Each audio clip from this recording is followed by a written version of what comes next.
আল্লাহ রাব্বুল আলামিন বলেন ওয়াবুদিয়াল কিতাব ফাতারুল মুজরিমিনা মুশফিকিনা মিম্মা ফীহি ويقولون ما لهذا الكتاب لا يغادر صغيرة ولا كبيرة إلا أحصاها ووضع الكتاب কিয়ামতের ময়দানে প্রত্যেকটা মানুষের সামনে জন্ম থেকে নিয়ে মৃত্যু পর্যন্ত সে রাতের অন্ধকারে দিনের আলোতে মানুষের সামনে আর গোপনে একে একে অথবা সবার সাথে সম্মিলিত হয়ে কখন কোথায় কি করেছে সবগুলো আমলনামার মধ্যে লেখা হয়ে যাচ্ছে কি যাচ্ছে না?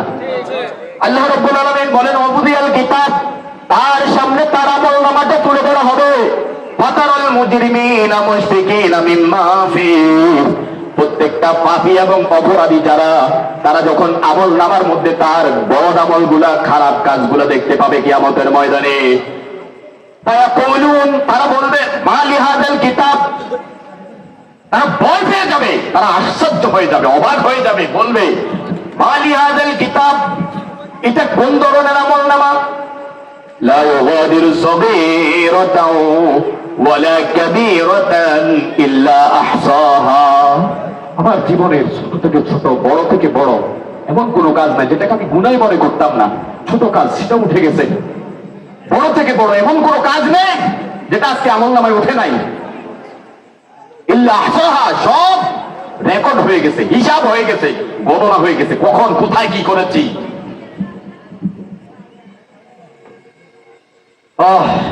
সেই ভয়াবহ পরিণতি দেখে যখন দেখতে পাবে আমলনামার মধ্যে গুনাহ ছাড়া কিছুই নাই, আল্লাহর গোলামি, আল্লাহর হুকুম বাদ দিয়ে কিতাবুন আনজালনাহু ইলাইকা লিতুখরিজান নাস মিনাদ যুলুমাতি ইলান নূর। وقال تعالى تبارك الذي نزل الفرقان على عبده ليكون للعالمين نذيرا.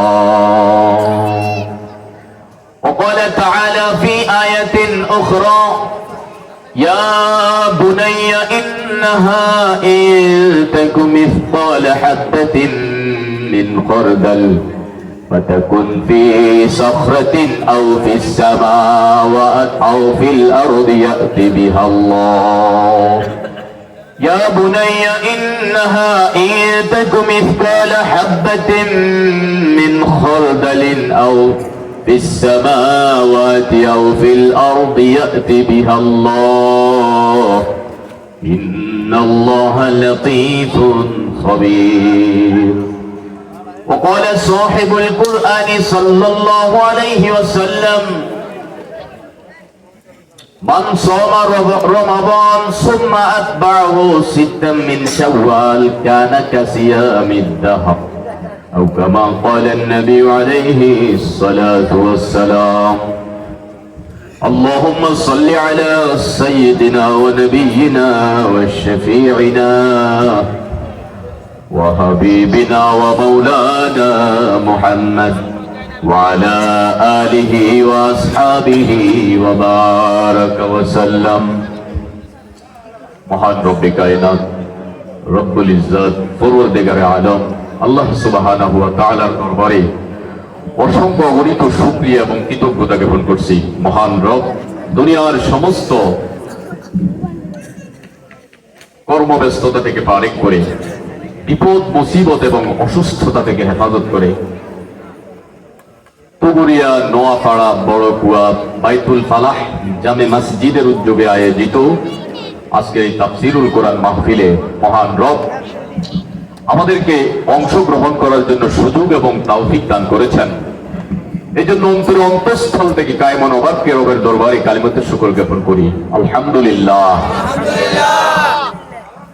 দুরূদ প্রেরণ করছি সর্বকালের সর্বশ্রেষ্ঠ মহামানব আল্লাহর সৃষ্টির প্রধান আকর্ষণ, বিশ্ব মানবতার মুক্তি ও শান্তির দিশারি, ইমামুল আউয়ালিন ওয়াল আখিরিন, সাহেবুশ শরিয়া, সাহেবে জুদুল করম, ফখরুল আম্বিয়া, তাজদারে মদিনা, মুহাম্মদুর রাসূলুল্লাহ, সবাই বলেন সাল্লাল্লাহু আলাইহি ওয়াসাল্লাম, ও তার পরিবারবর্গ সাহাবাগণের উপর।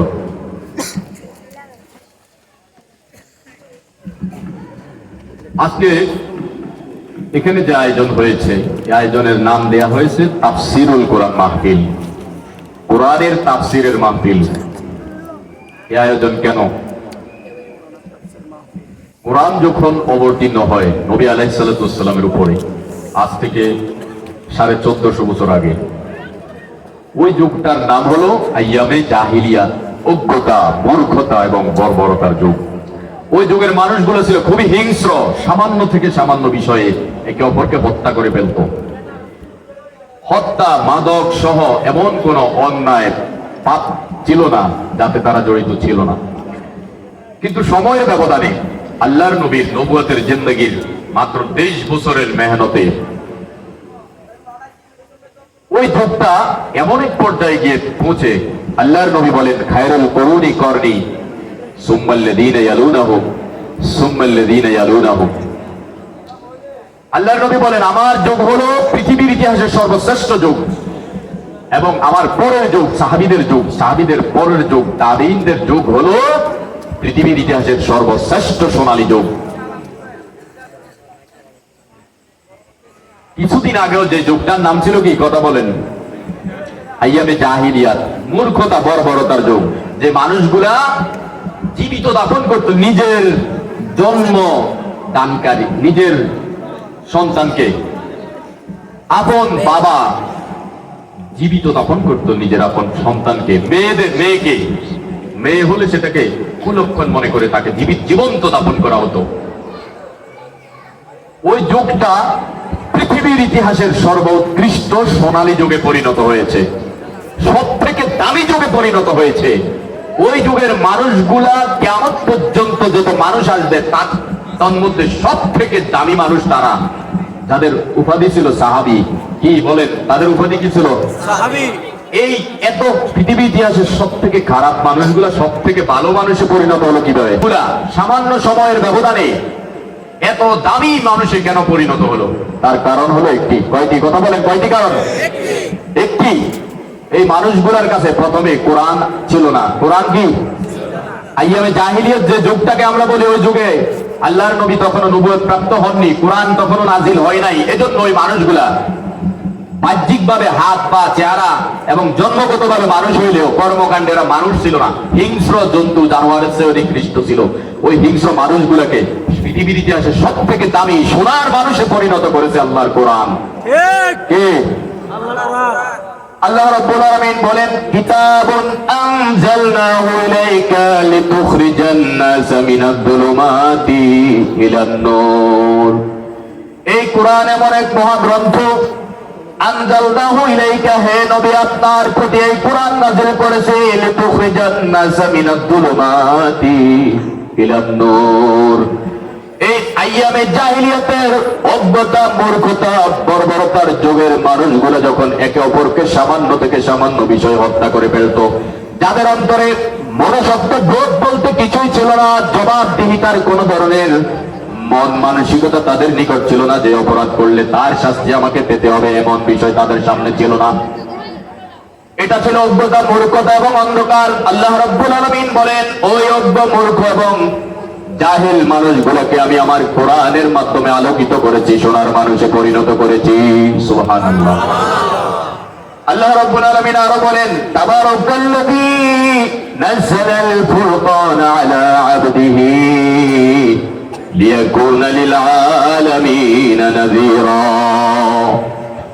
আমি সেই পবিত্র সত্তা, আল্লাযী নাযালাল ফুরকান, কোনটা জান্নাতের পথ, কোনটা জাহান্নামের পথ, কোনটা সফলতার পথ, কোনটা ধ্বংসের পথ, কোনটা শয়তানের পথ, কোনটা আল্লাহর পথ, কোনটা মানুষ হওয়ার পথ, কোনটা অমানুষ এবং হিংস্র জন্তু জানোয়ারের পথ, সেই বিষয়টাকে পার্থক্যকারী হিসাবে আমি কোরআন নাজিল করেছি। তাবারাকাল্লাযী নাযালাল ফুরকানা, কার উপরে? আলা আবদিহি, আমার বান্দা মুহাম্মাদের প্রতি। কেন? লিয়াকুনা লিল আলামিন নাযীরা, গোটা পৃথিবীবাসীকে সতর্ক করার জন্য যে তোমরা যে পথে ছিলে এতদিন, ওইটা শয়তানের পথ, ওটা জাহান্নামের পথ, ওটা পথভ্রষ্টতার পথ। এখন আসো, ফিরে আসো, আমি তোমাদেরকে কোরআনের মাধ্যমে, আমার নবীর মাধ্যমে ইসলামের যে আলোকিত পথ দেখাচ্ছি, সেটা হলো তোমার সফলতার পথ, সেটা জান্নাতের পথ, সেটা আল্লাহর সন্তুষ্টির পথ, সেটা মানুষ হওয়ার পথ। বলুন, পৃথিবীর ইতিহাসে সব থেকে বেশি জ্ঞান, বিজ্ঞান, তথ্য, প্রযুক্তি, ইনফরমেশন টেকনোলজির উন্নতি কোন যুগে সাধিত হয়েছে? পৃথিবীর ইতিহাসে সব থেকে বেশি জ্ঞান, বিজ্ঞান, তথ্য, প্রযুক্তি, ইনফরমেশন টেকনোলজির উন্নতি সাধিত হয়েছে কোন যুগে? কথা বলেন। বর্তমানে জ্ঞান বিজ্ঞানের সব থেকে বেশি উন্নতি, অগ্রগতি হয়েছে কোন যুগে বলেন? তথ্য প্রযুক্তির সব থেকে উন্নতি হয়েছে এই যুগে, বর্তমানে। কিন্তু এই তথ্য প্রযুক্তি জন্মগত মানুষগুলোকে সত্যিকার অর্থের মানুষ বানাতে সক্ষম হয় নাই, বরং মানুষ দিন দিন, মানুষের জীবন যাত্রার উন্নতি হচ্ছে, কিন্তু মানুষ চরিত্র, আচার আচরণ, লেনদেন, কর্মকাণ্ডে দিন দিন অমানুষ এবং হিংস্র জন্তু জানোয়ারের চরিত্র ধারণ করতেছে। ঠিক না ঠিক? কারণ একটাই। কারণ কয়টা বলেন? যেই কোরআন আইয়ামে জাহিলিয়াতকে পৃথিবীর ইতিহাসের দামি যুগে পরিণত করেছিল, এই যুগে এসে আমরা ওই কোরআন থেকে দূরে ছিটকে পড়ার কারণে দিন দিন দুনিয়া যত উন্নতি হোক না কেন, কোরআন থেকে দূরে সরে যাওয়ার কারণে আমরা চরিত্র, আচার আচরণ, চিন্তা চেতনা, মানসিকতা, কর্মকাণ্ডের দিক থেকে দিন দিন আমরা সেই অমানুষেই পরিণত হচ্ছি, যে অমানুষগুলো ছিল আইয়ামে জাহিলিয়াত, অজ্ঞতা, মূর্খতার যুগে। আজও যদি আমরা আবারও সেই সাহাবায়ে কেরাম রাদিয়াল্লাহু আনহুম আজমাইনের যুগের সোনালী মানুষগুলা সত্যিকার অর্থের ইমানদার হতে চাই, সত্যিকার অর্থে আল্লাহর দরবারে গ্রহণযোগ্য নবীন মুসলমান হিসাবে যদি আল্লাহর দরবারে আমরা উপস্থিত হতে চাই, কোরআনের পথে ফিরে আসার বিকল্প কোনো পথ নেই। ওই কোরআনের পথে ফিরে আসার, ওই কোরআনের পথে ফিরে আসার প্রয়োজনীয়তা যাতে আমরা বুঝি, ওই কোরআনের পথই একমাত্র আমাকে মানুষ বানাবে, এই কথা বোঝানোর জন্যই আজকের এই মাহফিলের আয়োজন। কথা বুঝা যাচ্ছে? রমজান আসলো, এক সপ্তাহ পেরিয়ে গেল, 2 সপ্তাহ, 3 সপ্তাহ পেরিয়ে গেল, দেখতে দেখতে হ্যাঁ আগামীকাল ঈদ, ঈদ পেরিয়ে আজকে 3 দিন পেরিয়ে গেল, রমজান আমাদের থেকে বিদায় নিয়ে গেল। ঠিক না ঠিক? আগামী রমজান পাবেন, একজন দ্বারা হাত তোলেন যে আমি ইনশাআল্লাহ আগামী রমজান পর্যন্ত বেঁচে থাকবো। আগামী রমজান না, এই মাহফিল থেকে আজকে বাড়ি পর্যন্ত ফিরে যেতে পারবেন, সেই গ্যারান্টি একজন দেন আমারে। পারবেন? এই রমজান কেন এলো আমাদের কাছে? রহমত, মাগফিরাত, নাজাতের বার্তা নিয়ে। রমজানের মূল লক্ষ্য, আচ্ছা আমরা চুরি কেন করি বলেন? অন্তরে আল্লাহর ভয় নেই। আমরা অন্যের সাথে খারাপ আচরণ কেন করি? অন্তরে আল্লাহর ভয় নেই, এই জন্য। আমরা নামাজ পড়ি না কেন? অন্তরে আল্লাহর ভয় নেই। আমরা সুদের সাথে জড়িত হই কেন? অন্তরে আল্লাহর ভয় নেই। যেই কারণে নামকাও আসতে আমরা মুসলমান হলেও সত্যিকার অর্থের ঈমান আমলে সুসজ্জিত হতে পারছি না, আমরা যেই কারণটা, সেটা হলো অন্তরে আল্লাহর ভয় নেই। আর রমজান এসেছিল লাআল্লাকুম তাত্তাকুন, আমাদের অন্তরে সত্যিকার অর্থের আল্লাহর ভয় সৃষ্টির জন্য। আমাদের অন্তরে কি করার জন্য? আল্লাহর ভয় আমাদের হৃদয়ে যাতে আসে, সেজন্যই রমজান আমাদের নিকট এসেছে। ইয়ানজুরুল্লাহু ইলা তানাফুসিকুম ফি, রমজান এসেছিল আল্লাহ এইটা দেখার জন্য কোন বান্দার ইবাদতের কতটুকু প্রতিযোগিতা করে। বাট রমজান তো বিদায় নিয়ে গেল, এখন আমাদের করণীয় কি? আমাদের করণীয় হলো রমজানে অর্জিত সেই যে রমজানের আগে নামাজ পড়তেন না, রমজানে নামাজ পড়ছেন, এখন রমজান শেষ, নামাজও শেষ, এরকম কথা বলেন? রমজানে গুনাহ ছেড়ে দিয়েছেন, রমজান চলে গেলে এখন আর এলোমেলো যা মন চাই তাই করা যাবে, ব্যাপারটা এমন? আল্লাহ রাব্বুল আলামিন বলেন ওয়াবুদ রাব্বাকা হাত্তা ইয়াতিয়াকাল ইয়াকিন, শুধুমাত্র তুমি রমজানেই আমার ইবাদত করো, এরকম বলছেন আল্লাহ রাব্বুল আলামিন। বলেন ওয়াবুদ রাব্বাকা হাত্তা ইয়াতিয়াকাল ইয়াকিন, মৃত্যু আসা পর্যন্ত আমার গোলামি এবং ইবাদত তোমাকে করতে হবে। আমার নির্দেশনা জীবনের সকল ক্ষেত্রে মেনে চলতে হবে। ইবাদত, আল্লাহর হুকুম কি শুধু মসজিদের 4 দেয়ালের ভিতরে, নাকি সকল ক্ষেত্রে? ব্যক্তি জীবন, পরিবার, সমাজ, রাষ্ট্র, আন্তর্জাতিক জীবন, অর্থনৈতিক জীবন, সকল ক্ষেত্রে, ব্যবসা বাণিজ্য, লেনদেন, সকল ক্ষেত্রে আল্লাহর হুকুম মানতে হবে কি মানতে হবে না? না মসজিদের বাইরে, মসজিদের 4 দেয়ালের ভিতরে আসলে অনেক বড় ইমানদার, মসজিদের বাইরে গেলে আমি যে মুসলমান, আমাকে আল্লাহর হুকুম মেনে চলতে হবে, সেই কথা আমরা ভুলে যাই। ঠিক না ঠিক? এমন হলে হবে?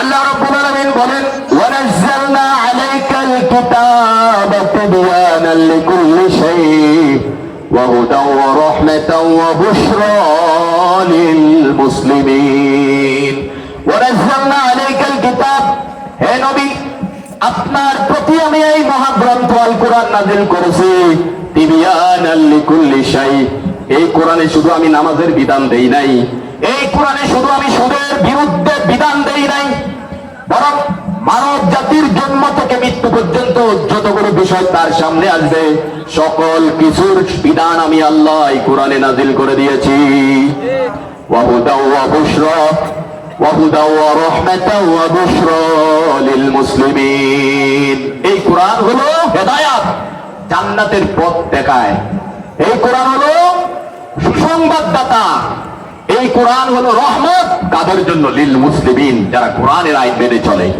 কোরআনের আইন যারা মেনে চলে তাদের জন্য এই কোরআন রহমত এই কোরআন হেদায়েতের পথ প্রদর্শনকারী এবং এই কোরআন তাকে জান্নাত পর্যন্ত পৌঁছায় দেওয়ার দায়িত্ব এই কোরআনের আল্লাহর নবী বলেন আসিয়াম ওয়াল কুরআন ইয়াশফাআন লিল আবদি ইয়াউমাল কিয়ামা রোজা এবং কোরআন আল্লাহর কিয়ামতের ভয়াবহ ময়দানে যখন তুমি বিশাল ক্ষমতার মালিক ছিলে পৃথিবীর সবথেকে সুপার পাওয়ার রাষ্ট্রের সর্বপ্রধান ক্ষমতার আসনে অধিষ্ঠিত ছিলে এই ক্ষমতা কিয়ামতের ময়দানে কোনো কাজে লাগবে লাগবে কথা বলেন লাগবে তোমার সন্তান একজন অক্সফোর্ড বিশ্ববিদ্যালয় থেকে একজন কেমব্রিজ একজন শিকাগো একজন এইভাবে পৃথিবীর নামি দামি বিশ্ববিদ্যালয় থেকে ডিগ্রিধারী এই ডিগ্রি নিয়ে কিয়ামতের ময়দানে যদি তোমার সন্তান তোমার পাশে দাঁড়ায় মুক্তির পথ মিলবে ওই ডিগ্রি কোনো কাজে আসবে বলেন তুমি বিশাল ক্ষমতার অধিকারী বিশাল ধন সম্পদ অট্টালিকার অধিকারী কলকারখানার মালিক এই সব কোনোটাই কিয়ামতের ময়দানে কাজে লাগবে বলেন আল্লাহ রাব্বুল আলামিন বলেন يوم لا ينفع مال ولا بنون إلا من أتى الله بقلب سليم দুইটি বিষয়ের পিছনে তোমরা তোমাদের হায়াতের মহামূল্যবান সময়গুলোকে নষ্ট করো যার একটি হলো তোমার পরিবার তোমার সন্তান স্ত্রী এবং অন্যান্য সদস্যদের পেছনে আর আরেকটি বিষয় হলো ধন সম্পদ উপার্জনের পেছনে গাড়ি বাড়ি ধন সম্পদ অট্টালিকা দালান কোঠার শব্দ দেখে আমরা ধন সম্পদ উপার্জন এবং আমাদের পরিবারের পেছনে আমাদের হায়াতের মহামূল্যবান সময়গুলোকে শেষ করি কি করি না আল্লাহ বলেন লা ইয়ানফাউ মালু ওয়ালা বানুন তোমার পরিবারের লোকেরা এবং তোমার বিশাল ধন সম্পদ কিয়ামতের আদালতে তোমার কোনো কাজে আসবে না কাজে আসবে ইল্লা মান আতাল্লাহা বিকলবিন সালিম একটি সুস্থ হৃদয় নিয়ে যদি আমার কাছে উঠে আসতে পারো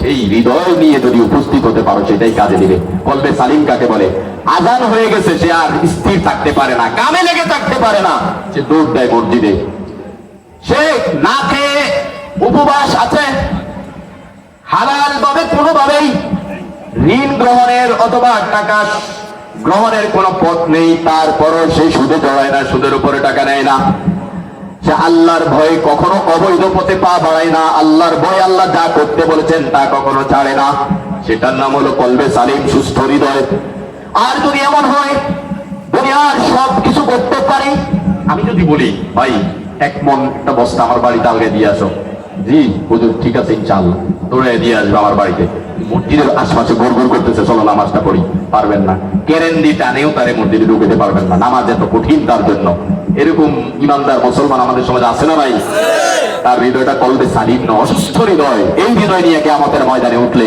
জাহান্নাম ছাড়া মুক্তির কোনো পথ নেই বলতেছিলাম বিবিয়ানাল লিকুল্লি শাই কোরআন মসজিদের ভেতরে যেমন মসজিদের বাইরে পরিবার পরিজন সন্তান সন্ততি ব্যবসা বাণিজ্য রাজনীতি অর্থনীতি কূটনীতি সকল ক্ষেত্রেই আচার অনুষ্ঠান বিয়ের অনুষ্ঠানগুলোতে যাইলে এগুলো যে মুসলমানদের বিয়ে শাদীর অনুষ্ঠান বোঝার কোনো উপায় নেই ইহুদি খ্রিস্টান এবং হিন্দুয়ানি যত ধরনের কৃষ্টি কালচার তা দিয়ে ভর্তি আমাদের বিয়ে শাদীর অনুষ্ঠানগুলো ঠিক না ভাই ঠিক গায়ে হলুদ তারপরে হলো কি আপনার হলো গিয়া জন্মদিন এই জাতীয় হাবিজাবি বিজাতীয় কৃষ্টি কালচারে আমরা আজ বুধ হয়ে আছি এসব কি মুসলমানের সংস্কৃতি কথা বলেন মসজিদের ভেতরে গেলে মুসলমান আর মসজিদের বাহিরে গেলে আমি মুসলমান দেশে কথা ভুলে যাই আজকের এই মাহফিল আমাদেরকে আবারও নব উদ্যমে পুনরায় আমাদের ইমানের যে জোশ কমে গেছে, ইমানের যে পাওয়ার কমে গেছে, চার্জ কমে গেছে, পুনরায় আবার ইমানের মধ্যে চার্জ দিয়ে আমলের আগ্রহ এবং উদ্দীপনা নিজের ভিতরে তৈরি করে আমি আজ যেই পথে হাঁটতেছি ওটার শেষ সীমানায় কতটা ভয়াবহ বিপদ, কবর, হাসর, মিজান পুলচেরাত, সেখানে আমার জন্য কত বড় বিপদ অপেক্ষা করতেছে সেই কথা আমি ভুলে গেছি। আমার নাকের ডগায় মৃত্যু অবস্থান করতেছে, যেই কোনো মুহূর্তে ডলে পড়তে পারি মৃত্যুর কোলে, সেই কথা আমি ভুলে গেছি। গতকাল থেকে একদিন, গত সপ্তাহ থেকে এক সপ্তাহ, গত মাস থেকে এক মাস, গত বছর থেকে এক বছর কবরের দিকে আমি এগিয়ে গেছি, ঠিক না ঠিক? কিন্তু গত এক সপ্তাহে থেকে এক সপ্তাহ যে এগিয়ে গেছি কবরের দিকে, এক সপ্তাহে কতটুকু কবরের প্রস্তুতি নিয়েছি আমি বলুন? বলেন কি উপায় হবে? চিন্তা করুন একটু। আল্লাহ রাব্বুল আলামিন এই কোরআনের মধ্যে, কোরআনের পড়তে পড়তে আজকে যে মন চাহে জিন্দেগি, কোরআন এসেছে আমাদেরকে দুইটি কাজ করার জন্য, প্রধান দুইটি কাজ। কথা বলেন কয়টি কাজ? আল্লাহ রাব্বুল আলামিন বলেন লা ইকরাহা ফিদ্দীন ক্বাদ তাবায়্যানার রুশদু মিনাল গায় ফামান ইয়াকফুর বিত-তাগুতি ওয়া ইউমিন বিল্লাহ ফাকাদ ইসতামসাকা বিল উরওয়াতিল বুসকা লা ইনফিসামা লাহা। ফামান ইয়াকফুর বিত-তাগুত, এক নাম্বার তাগুতকে অস্বীকার করতে হবে। কথা বলেন কাকে অস্বীকার করতে হবে? দুই নাম্বার ওয়া ইউমিন বিল্লাহ, আল্লাহর প্রতি ঈমান আনবেন। বলেন আপনি যদি কোন একটা রাজনৈতিক দলে যোগ দিতে চান, ওই দলের সদস্য বা কর্মী হতে চান, তাহলে আপনাকে কি করতে হবে? অন্য সব দলের সাথে সম্পর্ক বাদ দিতে হবে, ঠিক না ঠিক? ওই দলেরও কর্মী আরেক দলে যায় বলতেছেন যে আমি ওই দলের সদস্য হতে চাই, বাট ওই দল ছাড়তে পারবো না, আপনাকে সদস্য বানাইবো না লাঠি নিয়ে দৌড়াইবো? অনুরূপ ভাবে মুখ দিয়ে সাইনবোর্ডে যত বেশি, যতই আমি আল্লাহর গোলাম, আমি মুসলমান যতই দাবি করি না কেন, যতক্ষণ পর্যন্ত তাগুতকে ছাড়তে না পারবেন, শয়তানকে ছাড়তে না পারবেন, নিজের মনের গোলামি ছাড়তে না পারবেন, আল্লাহে আপনি কখনোই পরিপূর্ণ ইমানদার হয়ে আল্লাহর প্রিয় হয়ে মরতে পারবেন না। এজন্য আল্লাহ বলেন, আল্লাহকে প্রভু হিসাবে গ্রহণ করার আগে তুমি আগে তাগুতকে অস্বীকার করো। তাগুত 5 প্রকার। কয় প্রকার? এক নাম্বার তাগুতের নাম হলো অভিশপ্ত ইবলিস, শয়তান। ইবলিসের কথায় চলা বাদ দিতে হবে। 2 নাম্বার তাগুতের নাম হলো নিজের মন। আপনি এখন আজকে মাগরিবের নামাজটা পড়েন নাই, কেন পড়েন নাই? আপনার উপরে আজকে মাগরিবের নামাজ ফরজ ছিল কি ছিল না? কিন্তু পড়েন নাই কেন? মন চাই নাই তাই পড়েন নাই, ঠিক না ঠিক? তাহলে আপনি আল্লাহর গোলামি করলেন না মনের গোলামি? কথা বলেন, আল্লাহর গোলামি না মনের গোলামি? আপনি এখন মোবাইলে অশ্লীলতা, বেহায়াপনা, নাচ গান, নাচানাচি, কুদাকুদিতে লিপ্ত হইলেন। কেন হইলেন? এটা করার অনুমতি আল্লাহর পক্ষ থেকে ছিল? কিন্তু আপনি করলেন। কেন করলেন? মন বলছে করো, মজা লাগতেছে, ভাল লাগতেছে, করো। তাহলে আপনি আল্লাহর গোলামি করলেন না, মনের গোলামি করলেন। যতদিন পর্যন্ত এই মনের গোলামি ছাড়তে না পারবেন আল্লাহ, ততদিন পর্যন্ত আপনি আল্লাহর প্রিয় পাত্র হয়ে জান্নাতে যাওয়ার উপযুক্ত হতে পারবেন না। এজন্য মনের গোলামি থাকতে হবে। 3 নাম্বার সামাজিক রীতিনীতি। আমাদের সমাজে এমন অনেক কাজ আছে যেগুলো ইসলামে বৈধ, কিন্তু এটাকে খুব বাজে ভাবে দেখে, জঘন্য ভাবে দেখে, ঠিক না ঠিক? আবার আমাদের সমাজে এমন অনেক কাজ আছে যেটা ইসলামে জঘন্যতম অপরাধ, কিন্তু সমাজে এটাকে স্বাভাবিক, দূর কি আর হবে, সবাই তো করে। কিয়ামতের ময়দানে যদি আজকে একটা অন্যায়ের জন্য আল্লাহ আপনাকে ধরে যে তুমি এটা কেন করলে দুনিয়াতে, আপনি যদি বলেন সমাজে সবাই তো করছে তাই আমি করছি, বলেন এটার জন্য বাঁচতে পারবেন না? সবকটা পিঠের উপরে করবো। কথা বলেন, সমাজের 100 জনের 99 জন যদি কোনো অন্যায় কাজে আল্লাহর অবাধ্যতায় লিপ্ত হয়, আপনার জন্য তখনও কি ওই কাজটা করার অনুমতি আছে? অতএব সবাই তো করে, এখন চলে এগুলো সমাজে। এই জাতীয় কথা বলে অন্যায় কাজে লিপ্ত হওয়ার সুযোগ আছে? বলেন আছে? আল্লাহর গোলামি আপনাকে করতে হবে, অন্যথায় কিয়ামতের ময়দানে কি ভয়াবহতা অপেক্ষা করতেছে আপনাদের সামনে তুলে ধরছি। মন যেটা চাইতো সেটাই করতো। মন নামাজ পড়তে মনে বললেন পড়তো, না চাইলে পড়তো না। গুনাহ মন ছাড়ার অনুমতি দিলে ছাড়তো, মন যদি বলতো না এটা কর, সেটা ছাড়তো না। যতই বড় অপরাধ হোক না কেন, আল্লাহর গোলামি বাদ দিয়ে মনের গোলাম এবং নফসের পূজারী সে হয়ে গিয়েছিল। আজকে আমল নামার মধ্যে যখন সেই আমার জীবনের সূচনা থেকে আজকের দিন পর্যন্ত আমি কি পরিমাণ অন্যায় অপরাধ পাপ করেছি আমি জানি, সব মনে আছে। 30 বছর আগে আজ থেকে বলেন আপনি কি অপরাধ 1 বছরে করেছেন? 30 বছর আগে মনে আছে? একটাও মনে নাই। কিন্তু তিনি আল্লাহ, তিনি একটাও বলেছেন তিনি বলেন নাই, শুধু রেকর্ডও হয়ে গেছে। হয়েছে কি হয় নাই বলেন? যখন সে তার সমস্ত অপরাধ অন্যায় গুলাকে সামনে নিয়ে আসা হবে, দেখতে পাবে মুক্তির কোনো পথ নাই, সেখানে উপরে কল দিলে বাঁচার জন্য উপর থেকে কল আসবো, আসলে সাইরা দেওয়া হবে, এরকম সুযোগ আছে বলেন? আছে? টাকার গরমে কোটি টাকার মালিক, বিলিয়নিয়ার, অনেকগুলা ইন্ডাস্ট্রির মালিক, কল কারখানার মালিক, টাকার গরমে টাকা যাক, খেলা সুন্দর হোক, আছে না নাই? সেই খেলা সেখানে দেখানোর সুযোগ আছে? আছে বলেন আছে? তখন সে অস্বীকার করবে, না আমি এত অন্যায় করি নাই, এত অপরাধ করি নাই। তখন কি হবে বলেন? আল্লাহ রাব্বুল আলামিন বলেন, আল-ইয়াওমা নাখতিমু আলা আফওয়াহিহিম ওয়া তুকাল্লিমুনা আইদিহিম ওয়া তাশহাদু আরজুলুহুম বিমা কানু ইয়াকসিবুন। যখন সে কি করবে বলেন? অস্বীকার করবে, না আমি আর এত অপরাধ তো করি নাই, বাঁচার জন্য। যখন দেখবে বাঁচার আর কোনো পথ নেই, সেখানে কেউই তার সাহায্যে গিয়ে আসার নেই, সেখানে বাবা মা, ভাই বোন, আপনজন, স্ত্রী, স্বামী, এলাকাবাসী কেউই না। আর এলাকাবাসী তো পরে, বন্ধু বান্ধব তো পরে, বাবা মা যিনি আমাদের সব থেকে আপন, ঠিক না ঠিক? সেই বাবা মাও সেদিন ইয়াউমা ইয়াফিরুল মারউ মিন আখিহি, ভাই ভাইয়ের থেকে পালিয়ে বেড়াবে, ও উম্মিহি ওয়া আবিহি, বাবা মা থেকে সন্তান পালিয়ে বেড়াবে, সন্তান থেকে বাবা মা পালিয়ে বেড়াবে, কেউ কারো সাহায্যে গিয়ে আসবে না। কিয়ামতের ওই ভয়াবহতা দেখে সবাই পাগলের মতো ছুটাছুটি করবে, কিভাবে নিজে বাঁচবে। সেই ভয়াবহ মুহূর্তে সে যখন আর কোনো পথ দেখবে না বাঁচার জাহান্নাম থেকে, তখন সে কি করবে? সেখানেও আর কোনো পথ না দেখে সে বলবে, না আমি এত অপরাধ করি নাই, আমি এত অপরাধ।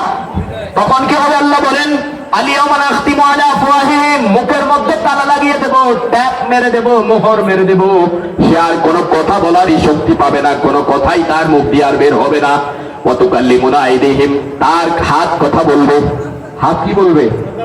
হাত তার বিরুদ্ধে সাক্ষী দিবে, এই হাত দিয়ে কি কি অন্যায় অপরাধ করেছি। ওয়া তাশহাদু আরজুলুহুম, এবং তার পা সাক্ষী দিবে, পাও দিয়ে হেঁটে গিয়ে কোথায় কি অন্যায় অপরাধে সে লিপ্ত হয়েছিল। বিমা কানু ইয়াকসিবুন, সে কখন কোথায় কি করেছিল সেটার ব্যাপারে তার প্রতিটি অঙ্গ প্রত্যঙ্গ, চোখ দিয়ে আজকে মোবাইল ইন্টারনেটে কত মজার কত কিছু দেখি, এটা ছাড়া বাতি হজম হয় না, ঠিক না ঠিক? কথা বলেন। আজকে তো 2 দিনের জন্য ইন্টারনেট বন্ধ হয়ে যায়, অধিকাংশ মানুষের মাথাও লেগে যায়, ঠিক না ঠিক? এটা ছাড়া আজকে মোবাইল নামক অদৃশ্য জেলে আমরা বন্দী, এটা থেকে বেরিয়ে আসতে পারতেছি না। বের একদিন হবো, ওই দিন হয়ে আর কোনো লাভ নেই। 2 চোখ যেদিন বন্ধ হবে সেদিন মোবাইল কবরে একটা একটা দিয়ে দেওয়া হবে সবার সাথে, কেমন? ইন্টারনেট সংযোগ দিয়ে দেওয়া হবে নি কবরে? দিয়ে দেওয়া হবে। কিভাবে অপরাধ করি চোখ দিয়ে? আল্লাহ চাইলে এই মুহূর্তে আপনাকে আমাকে অন্ধ করে দিতে পারেন কি পারেন না? পৃথিবীর কোন ক্ষমতা শক্তি আছে আমার এই চোখের মধ্যে? আর যদি আল্লাহ একেবারের জন্য এই চোখের আলো সরাইয়া নেন দিতে, এই চোখ আল্লাহর নিয়ামত কি নিয়ামত না? কত বড় নিয়ামত। একটু চোখ বন্ধ করে চিন্তা করুন তো চারদিক কেমন দেখা যায়। আল্লাহ রাব্বুল আলামিন বলেন, আমার দেয়া দেহের প্রতিটি অঙ্গ প্রত্যঙ্গকে অন্যায় অপরাধ এবং পাপ কাজে খুব উদ্যমের সাথে ব্যবহার করেছিলে। তুমি মনে করেছিলে আমার সাথে আর তোমার কোনো সাক্ষাৎ হবে না, আমার আদালতে তোমার হিসাব দেয়া লাগবে না। তুমি মনে করেছিলে দুনিয়াতে যেমন অন্যায় করে অস্বীকার করে বেঁচে যাইতা, আজকেও সেটা হবে না, না, বরং অতুকাল্লিমুনা আইদিহিম ওয়া তাশহাদু আরজুলুহুম বিমা কানু ইয়াকসিবুন। তোমার মুখ বন্ধ করে দেওয়া হবে, তোমার প্রতিটি অঙ্গ প্রত্যঙ্গ তোমার বিরুদ্ধে সাক্ষী দিবে কিয়ামতের আদালতে। আল্লাহ রাব্বুল আলামিন সূরাতুল লোকমান হাকিম আলাইহিস সালাম তার সন্তানকে উদ্দেশ্য করে অনেকগুলো উপদেশ দিয়েছিলেন। তার একটি উপদেশ যেটা আল্লাহ কোরআনে তুলে ধরে বলেন, ইয়া বুনাইয়া ইন্নাহা ইন তাকুম মিসকালা হাববাতিন মিন খারদালিন আও ফিস সামাওয়াতি আও ফিল আরদি ইয়াতি বিহাল্লাহ ইন্নাল্লাহা লাতীফুন খাবীর। হযরত লোকমান হাকিম আলাইহিস সালাম যেই কথাটা বলেছিলেন আল্লাহ কোরআনে তুলে ধরে বলেন, ইয়া বুনাইয়া, হে আমার প্রিয় সন্তান, ইন্নাহা ইন তাকুম মিসকালা হাববাতিন মিন খারদাল, সরিষার দানা পরিমাণ তুমি যদি ভালো কাজ অথবা খারাপ কাজ তুমি করো, সরিষার দানা, সরিষা ছিলেন তো সবাই, এত বড় বড় না? আর এত বড়, আরো বড়, কতটুকু? অনেক ছোট, অনেক ছোট।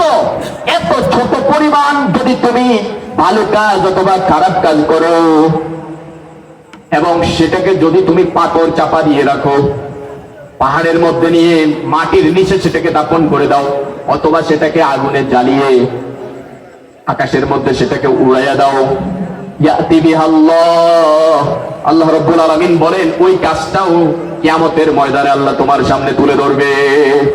ইয়া বুনাইয়া, হে আমার প্রিয় বৎস, ইন্নাহা ইন তাকুম মিসকালা হাববাতিন মিন খারদাল, তুমি যদি সরিষার দানা পরিমাণ কোন অন্যায় অপরাধ করো, সেটাও আল্লাহ রাব্বুল আলামিন কি করবেন? কথা বলেন, ইয়াতি বিহাল্লাহ, কিয়ামতের ময়দানে তুলে ধরবেন। ইন্নাল্লাহা লাতীফুন খবীর, তিনি সূক্ষ্মদর্শী।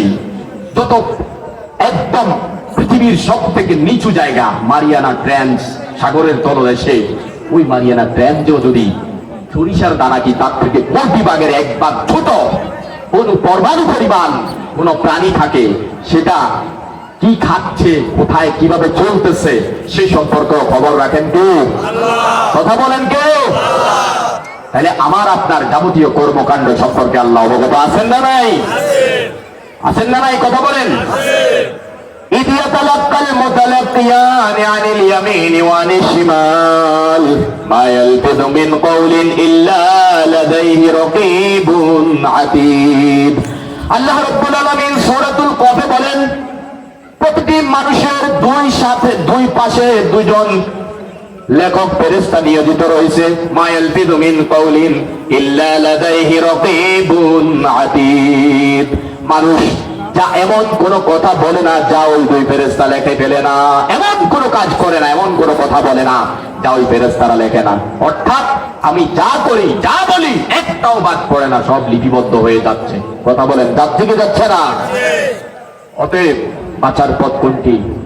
আল্লাহ রাব্বুল আলামিন পবিত্র কোরআনে হাকিমে বলেন, ওমা খালাকতুল জিন্না ওয়াল ইনসা ইল্লা লিয়াবুদুন, আমি মানুষ এবং জিন এই দুইটি জাতিকে সৃষ্টি করছি একমাত্র আমার গোলামি এবং ইবাদতের জন্য। আমাদেরকে সৃষ্টি কেন করছেন? গরু কেন সৃষ্টি করছেন? আমাদের খেদমতের জন্য, ঠিক না বেঠিক?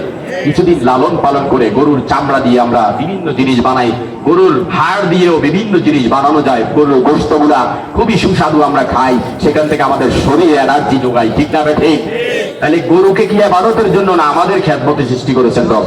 এইভাবে অগণিত মাখলুকাত এই স্থলভাগে এবং সাগরের তলদেশে রয়েছে, সব কিছু রব সৃষ্টি করেছেন একমাত্র আমাদের খেদমতের জন্য। আর মানুষ এবং জিনকে সৃষ্টি করেছেন একমাত্র কিসের জন্য? রবের ইবাদতের জন্য। তাহলে মানুষের সৃষ্টির মূল উদ্দেশ্য হলো ইবাদত, রবের গোলামি। রবের গোলামি না মনের গোলামি? রবের গোলামি না শয়তানের গোলামি? রবের গোলামির জন্য রব সৃষ্টি করেছেন। অতএব কি বুঝলেন? আল্লাহর গোলামি এবং ইবাদতে হলো মানব জীবনের শিকড়। মানব জীবনের কি? আপনি যদি একটা গাছের মূল একদম যেই প্রধান যে শিকড়টা আছে সেটা কেটে দেন, আর সারাদিন গাছের মাথার মধ্যে পানি ডালেন, সেটা বাঁচবে না মরবে? মরবে। ওই গাছ আর গাছ থাকবে না, কিছুদিন পরে শুকিয়ে যাবে, ঠিক না ঠিক? অতএব মানুষকে সৃষ্টির মূল লক্ষ্য হলো আল্লাহর ইবাদত, আল্লাহর গোলামি, জীবনের সকল ক্ষেত্রে আল্লাহর হুকুম মেনে চলা। মানুষ যদি সেটা না করে তার অর্থ হলো সে নিজের শিকড়কে কেটে দিল।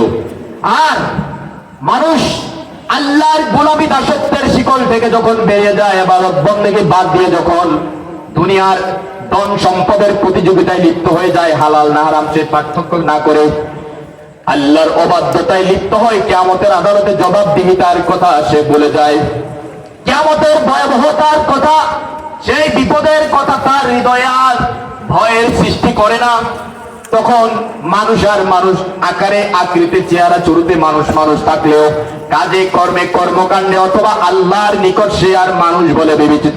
মুসলমান তো পরের কথা, সে মানুষে না, যে আল্লাহর ইবাদত থেকে নিজেকে সরিয়ে নিল, বলেন সে মুসলমান তো দূরের কথা, কি না মানুষে না। কি বলতেছে? আমি নাম আল্লাহ। আল্লাহ রাব্বুল আলামিন বলেন, ওয়ালাকাদ যারানা লিজাহান্নামা কাসীরাম মিনাল জিন্নি ওয়াল ইনস লাহুম কুলুবুন লা ইয়াফকাহুনা বিহা ওয়া লাহুম আ'য়ুনুন লা ইউবসিরুনা বিহা ওয়া লাহুম আযানুন লা ইয়াসমাউনা বিহা উলাইকা কাল আনআমি বাল হুম আদাল উলাইকা হুমুল গাফিলুন। আল্লাহ রাব্বুল আলামিন বলেন, এমন কতিপয় মানুষ এবং জিন আছে যাদেরকে আমি সৃষ্টি করেছি জাহান্নামের হানজাল হিসাবে, জ্বালানি হিসাবে, লাহুম কুলুবুন লা ইয়াফকাহুনা বিহা, যাদেরকে আমি হৃদয় দিয়েছি, বিবেক বুদ্ধি দিয়েছি, জ্ঞান দিয়েছি, কিন্তু সেটাকে জ্ঞানটাকে সে খাটিয়ে কোনটা তার সফলতার পথ, কোনটা ব্যর্থতার পথ, কোনটা জাহান্নামের পথ, কোনটা জান্নাতের পথ, কোনটা শয়তানের পথ, কোনটা আল্লাহর পথ, সেই চিন্তা সে করে নাই। মন যা চাইছে তাই সে দুনিয়া সারা জীবন ভর করে গেছে। আল্লাহ রাব্বুল আলামিন বলেন উলাইকা কাল আনআম, এরা চতুষ্পদ হিংস্র জন্তু জানোয়ারের ন্যায়, বালহুম আদল। আল্লাহ বলেন এরা কুকুর বেয়াল শূকরের মতো নিকৃষ্ট। শুধু তাই নয়, বরং বালহুম আদল, কুকুর শূকরের চেয়েও এই মানুষগুলো আরো নিকৃষ্ট। কারা? যারা আল্লাহর হুকুম পালন থেকে নিজেকে সরে নিয়েছে, শুধু দুনিয়ায় চিনেছে, অথচ দুনিয়ায় একদিনেরও গ্যারান্টি নেই যে আখিরাতের সূচনা মৃত্যুর মধ্য দিয়ে হবে, আখিরাতের জিন্দেগির কোনো শেষ নেই, এবং তার সামনে আদালত নয়, মহা আদালতে তাকে বিচারের কাঠগড়ায় দাঁড়িয়ে জিন্দেগির হিসাব দিতে হবে। সেই কথা যারা ভুলে গেছে, ওরা কুকুর নয়, বরং বালহুম আদল, কুকুর এবং শূকরের চেয়েও আরো খারাপ, আরো নিকৃষ্ট। কার? কে বলতেছেন? আল্লাহ। অথচ আল্লাহ পর আয়াতে বলেন ওয়ালাকাদ কাররামনা বনি আদম, আমি সর্বাধিক মর্যাদা এবং সম্মানিত করে মানুষকে সৃষ্টি করেছি। সব থেকে দামি কারা? বলেন মানুষ। আবার সব থেকে নিকৃষ্ট এবং খারাপ হবে মানুষ। কোন মানুষগুলা সব থেকে দামি? যারা আল্লাহর সাথে নিজেকে জড়িয়ে নিয়েছে, যারা হৃদয়ের মধ্যে আল্লাহর ভয় তৈরি করে, আল্লাহর ভয়ের কারণে সে কখনোই অন্যায় পথে পা বাড়ায় নাই, গুনাহের পথে পা বাড়ায় নাই, নাফরমানির পথে পা বাড়ায়নি। তারা হলো ওয়ালাকাদ কাররামনা বনি আদম, ওরা হলো সর্বাধিক মর্যাদার অধিকারী মুসলমান ইমানদার।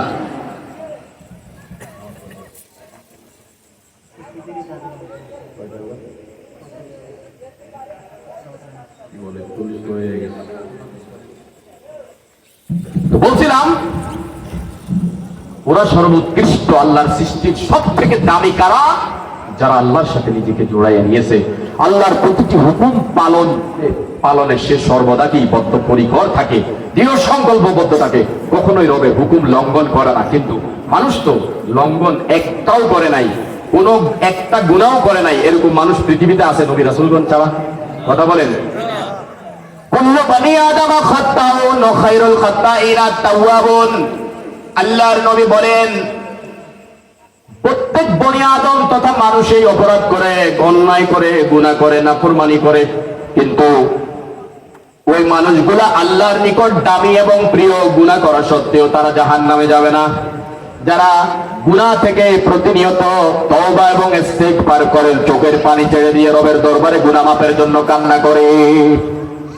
গুনাহ সবারই আছে, আছে না নাই?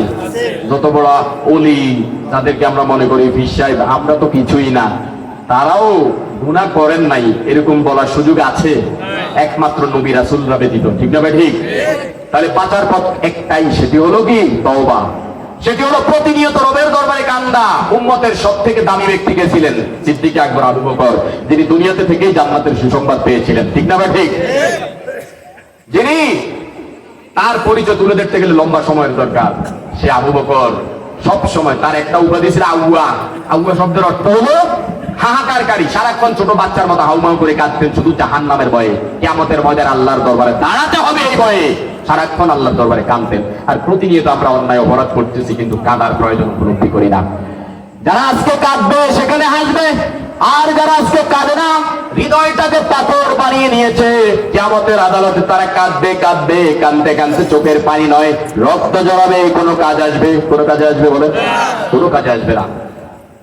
সেই ভয়াবহতা বাঁচতে থেকে হলে আল্লাহর প্রতিটি হুকুম মেনে চলতে হবে কি হবে না? আল্লাহর সব থেকে বড় হুকুমটা কি বলেন? ইমানদার হওয়ার পরে সব থেকে বড় দায়িত্বের নাম কি বলেন? নামাজ। কি কথা বলেন? কি নামাজ? আমাদের সমাজে নামাজের সংখ্যা বেশি না বেনামাজের সংখ্যা বেশি? খোদার কসম, নামাজ ছাড়া বাঁচার কোনো পথ নেই। আল্লাহ রাব্বুল আলামিনের প্রিয় হাবিব বলেন আল ফারকু বাইনাল ঈমানি ওয়াল কুফরি তারকুস সালাহ। আপনি তো নিজেকে অনেক বড় ইমানদার ভেবে বসে আছেন, কিন্তু আল্লাহর নবী বলেন ইমানদার এবং কাফের বেঈমানের মধ্যে সব থেকে বড় প্রধান পার্থক্যকারী হলো নামাজ। সব থেকে বড় দেয়াল নামাজ। এই পাশে দেয়ালের এই পাশে ইমানদার, ওই পাশে বেঈমান। নামাজ ছেড়ে দেওয়ার অর্থ হলো সে দেয়ালটা ভেঙে দিয়ে কুফর এবং শিরিকের সাথে নিজেকে মিশাইয়া নিল, অর্থাৎ ইমানের লিস্ট থেকে তার নাম কেটে গেছে। নাউযুবিল্লাহ। আল্লাহর নবী বলেন, মান তারাকা সালাতা মুতাআম্মিদান ফাকাদ কাফার। যে ব্যক্তি ইচ্ছাকৃতভাবে এক ওয়াক্ত নামাজ ছেড়ে দিল সে কাফের হয়ে যাবে। নাউযুবিল্লাহ। শাব্দিক অর্থ সে কাফের, কিন্তু প্রথমে সে তাকে কাফের বলা যাবে না, কিন্তু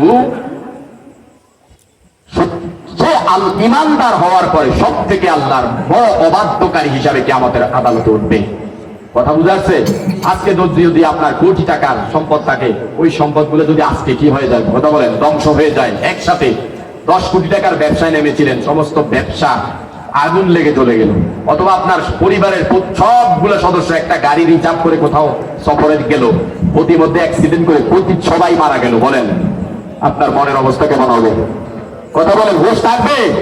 একবার অজ্ঞান হবে, 3 বার হুঁশ আসবে, 3 বার হুঁশ আসবে, 10 বার অজ্ঞান হবে। এই অবস্থা, আপনার অবস্থা এরকম মনে হবে যে আমি মরে যাওয়াটা আরো ভালো ছিল। ঠিক না ভাই? ঠিক। আমিও মরে যেতাম, তা ভালো ছিল। এই বেদনা সহ্য করার ক্ষমতা আমার নেই, এরকম একটা মনোভাব আমাদের মধ্যে আসবে। অনেকে স্টপ করে নিজেও মরে যেতে পারে। ঠিক না ভাই? ঠিক। আল্লাহর নবী বলেন, মান ফাতাতু সালাতুন ফাকান্নামা বুতির, মান ফাতাতু সালাহ ফাকান্নামা বুতির আহলুহু ওয়া মালুহু। যে ব্যক্তির এক ওয়াক্ত নামাজ ছুটে গেল, তার যেন পরিবার পরিজন এবং সমস্ত ধন সম্পদ ধ্বংস হয়ে গেল। পরিবার, দুনিয়ার 1 টাকা, 5 টাকা, 100 টাকার মূল্য আমরা আজ বুঝি। আখিরাতের এক একটি নেকির কি দাম সেখানে গেলে বুঝে আসবে। কিন্তু যাদের এখানেই বুঝে আসে তারাই সেখানে গেলে বাঁচবে। আর এখানে যদি বুঝে না আসে, ওখানে যায় বুঝে আসে, কোনো লাভ হবে না। আজকে যদি ঘোষণা দেওয়া হয় বড়পুরে মসজিদে প্রতি ওয়াক্তে যারা হাজির হবে 300 করে দেওয়া হবে, কসকসে নোট, বলেন এলাকায় আর বেনামাজি থাকবো? 500 করে দিলে তো আর কথাই না, 1000 করে দিলে তো বলবে যে আর কাম কাজের দরকার নাই, 5 ওয়াক্ত শুধু নামাজটাই পড়ি। ঠিক না ভাই? ঠিক। টাকার মূল্য বুঝেছি। এক একটা চেষ্টা আল্লাহকে এক একবার সুবহান রাব্বিয়াল আযীম বলার মূল্য সারা পৃথিবী এবং পৃথিবীর সমস্ত সম্পদ থেকে বেশি, কিন্তু সেটার মূল্য আমরা বুঝি না। ইমানদার হওয়ার পরেও সব মানুষ সব কি কারণে জাহান্নামে যাবে জানেন? দুজকে কেন যাবে? জাহান্নাম তো বুঝেন সবাই এখন, আগে আমরা দুজক বলতাম, এটা ফার্সি শব্দ, আরবিতে জান্নাত জাহান্নাম। ঠিক না ভাই? ঠিক। কেন মানুষ ইমানদার হওয়ার পরেও তাকে জাহান্নামে যাওয়া লাগবে? আল্লাহ রাব্বুল আলামিন বলেন, ফি জান্নাতি ইয়াতাসাআলুন আনিল মুজরিমিন। জান্নাতীরা জাহান্নামীদের সাথে যখন জাহান্নামীদেরকে জাহান্নামে নিক্ষেপ করা হবে, তাদের সাথে কথা বলার সুযোগ দেওয়া হবে। মা সালাকাকুম ফি সাকার। দুনিয়াতে তো একই পাতিলের খানা খেয়েছি, একে ঘরে বসবাস করেছি, তুইও ইমানদার ছিলি, আমিও ইমানদার ছিলাম, আজকে আমি জান্নাতে, তোমাকে কেন জাহান্নামে আসতে হলো? সে 4টি কারণ বর্ণনা করবে। তার 1 নম্বর কারণ হলো লাম নাকু মিনাল মুসাল্লিন। দুনিয়াতে আমি মুসল্লি ছিলাম না, কথা নামাজ পড়তাম না, শুনি মন চাইলে 1 ওয়াক্ত পড়ছি, মন চাই নাই তো 3 ওয়াক্ত বাদ দিয়েছি। আছে না নাই? আবার এমন মুসল্লিও আছে না নাই, শুধু প্রতি সপ্তাহে 1 দিন যায় হাজিরা দেয় 1 ওয়াক্তে, তাও সবার শেষে যায়, তারপরে গড়ির দিকে 30 বাচ্চা ইমাম সাহেব দেরি করে ফেলাইতেছে। হ্যাঁ, তাড়াতাড়ি শেষ করে না করে, মানে পুকুর থেকে মাছ উঠাইলে চটপট করে না। মসজিদে আসলে কিছু মুসল্লি চটপট শুরু হয়ে যায়, কখন বাইরে হবো, মসজিদের ভিতরে অক্সিজেন কম পাওয়া যায়। আছে না নাই? এই কথা বলেন, আছে না নাই? আল্লাহর নবী বলেন, আন উবাদাহ ইবনে সামিতি রাদিয়াল্লাহু আনহু আওসানি খলিলি রাসূলুল্লাহ সাল্লাল্লাহু আলাইহি ওয়াসাল্লাম বিসাবঈ কিসাল। হযরত উবাদা ইবনে সামিত রাদিয়াল্লাহু আনহু বলেন, নবীজি সাল্লাল্লাহু আলাইহি সাল্লাম জরুরি 7টা বিষয় আমাকে নসিহত করেছেন, উপদেশ দিয়েছেন। তার মধ্যে অন্যতম হলো লা তাতরুকুস সালাতা মুতাআম্মিদিন। তোমরা ইচ্ছাকৃতভাবে নামাজ ছেড়ে দিও না। ফামান তারাকাহা মুতাআম্মিদান খারাজা আনিল মিল্লাহ। কারণ যে ইচ্ছাকৃত নামাজ ছেড়ে দেয়, যে ইচ্ছাকৃত কি ছেড়ে দেয়, নামাজ ছেড়ে দেয়, সে মিল্লাতে ইসলামিয়া থেকে খারেজ হয়ে যায়। আমি তো বড় ইমানদার মনে করতেছি, অথচ আমাকে কি করা হলো? নাম কেটে দেওয়া হয়েছে ইমানদারের খাতা থেকে। আর একটি হাদিস বলেই আমার আলোচনা শেষ।